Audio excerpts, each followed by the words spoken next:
शिवतीर्थावर झालेल्या राजसाहेबांच्या भाषणात त्यांनी दाखवलं की 2014 मध्ये अदानीचे किती प्रोजेक्ट होते आणि 2025 येईपर्यंत त्यांचे किती आणि कसे प्रोजेक्ट वाढत गेले. मग ते मुंबईत असो, महाराष्ट्रात असो किंवा भारतात असो. याच्यानंतर सगळ्यांना असं वाटले की जर प्रोजेक्ट वाढत आहे तर याच्यामध्ये प्रॉब्लेम काय? तर प्रॉब्लेम हा नाही की प्रोजेक्ट वाढत आहे. प्रॉब्लेम हा आहे की एकच व्यक्ती एवढे सगळे प्रोजेक्ट करत आहे. आणि हा सगळ्यात मोठा प्रॉब्लेम आहे, कारण आताच्या घडीला ब्रिटनमधनं काही ईस्ट इंडिया कंपनी येणार नाही आपल्या भारतात.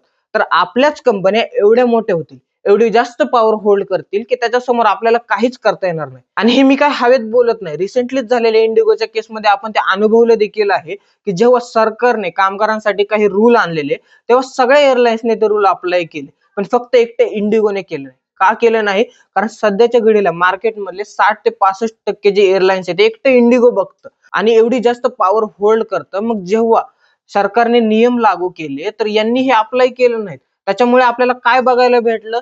तर फ्लाइट डिले झाले, फ्लाइट कॅन्सल झाले आणि भारताला आपलं एवढं मोठं क्रायसिस बघायला भेटलं. तसंच जर पुढे चालून जर आपली वीज थांबवली गेली, काही गोष्टी थांबवल्या गेल्या, तर आपण काहीच करू शकणार नाही, कारण एवढी जास्त ते पॉवर होल्ड करतं. बाकी या सगळ्यावर तुम्हाला काय वाटतं ते कमेंट करून नक्की सांगा.